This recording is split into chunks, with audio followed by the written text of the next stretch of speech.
नमस्कार दोस्तों, मेरा नाम है राज के वर्मा और आप देख रहे हैं रिपोर्टर जी। अगर आपने रिपोर्टर जी चैनल को सब्सक्राइब नहीं किया तो चैनल को सब्सक्राइब करना बिल्कुल ना भूलें और लाइक कमेंट्स तो जरूर करें।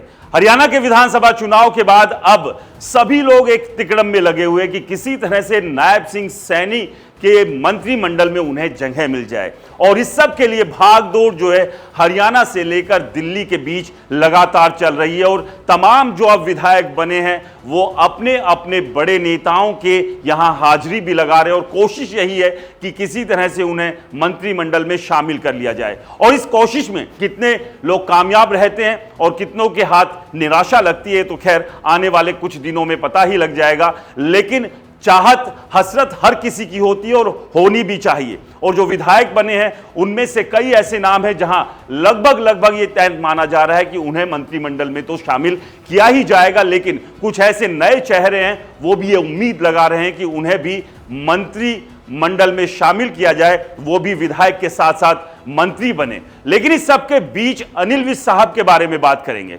अनिल विज साहब को लेकर अब क्या होगा? अनिल विज साहब ने जब मुख्यमंत्री रहे मनोहर लाल खट्टर, उन्हें उनके पद से हटाया गया और नायब सिंह सैनी को मुख्यमंत्री बनाया गया तो उनकी नाराजगी खुले में दिखाई दी थी। चंडीगढ़ से सरकारी गाड़ी छोड़कर प्राइवेट गाड़ी से ही वो नाराज अनिल विज अपने घर अंबाला लौट आए थे और लगातार खटपट जो है वो नजर आई थी और उन्होंने अपनी नाराजगी को खुलकर जाहिर भी किया था। और इसके पीछे जो बड़ी वजह थी वो ये थी कि अनिल विज जो है अनुभव के मामले में नायब सिंह सैनी से कहीं ज्यादा सीनियर है और उन्होंने इसी बात को लगातार दोहराया था कि उनके पास इतना बड़ा अनुभव है और हरियाणा में जब बीजेपी का नाम लेवा कोई नहीं था उसके बावजूद वो पार्टी के साथ बने रहे और लगातार एक के बाद एक उन्होंने जीत भी दिलाई थी और वो लगातार विधायक भी बने थे। लेकिन पार्टी हाईकमान ने उन्हें दरकिनार करते हुए नायब सिंह सैनी को मुख्यमंत्री बनाया और उस वक्त भी अनिल विज साहब को मंत्रिमंडल ऑफर किया गया था लेकिन उन्होंने मंत्रिमंडल एक्सेप्ट नहीं किया। अब सवाल यह है कि उन्होंने इस बात को जरूर कहा है कि उन्हें मुख्यमंत्री बनाया जाना चाहिए और यह निर्णय हाईकमान लेगा।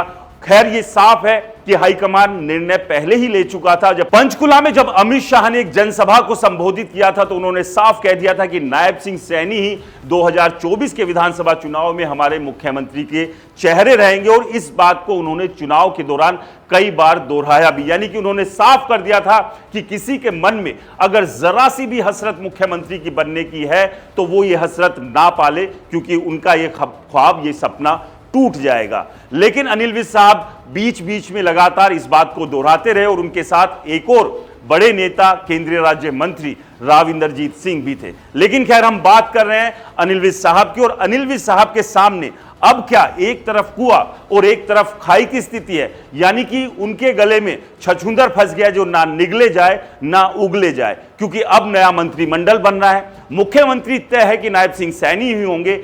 अब नायब सिंह सैनी के नीचे जो मंत्रिमंडल होगा क्या वो उनके नीचे काम करना पसंद करेंगे, क्या उनके नीचे वो काम करेंगे? अब सबसे बड़ा सवाल है कि अगर बीजेपी हाईकमान अनिल विज साहब को डिप्टी सीएम का पद भी ऑफर करती है तो क्या अनिल विज ये पद लेंगे क्योंकि इससे पहले वो मंत्रिमंडल का पद ठुकरा चुके हैं। और अगर ये बातें बहुत पुरानी नहीं है, करीब 6 महीने के भीतर की बात है कि जब उन्होंने अपनी नाराजगी जिताते हुए ये कहते हुए कि उनका भी आत्मसम्मान है और अपने आत्मसम्मान के साथ वो खिलवाड़ पसंद नहीं करेंगे, तो क्या अब जब 2024 में नई सरकार बीजेपी की तीसरी बार सरकार हरियाणा में बनने जा रही है, उसकी शपथ का समारोह जल्द होने वाला है, तो ऐसे में अनिल विज साहब को अगर कोई बड़ा मंत्री पद दिया जाता है या डिप्टी सीएम का पद दिया जाता है उसे वो एक्सेप्ट करेंगे क्योंकि जब उन्होंने इससे पहले नायब सिंह सैनी की सरपरस्ती में मंत्रिमंडल में शामिल होने से मना कर दिया था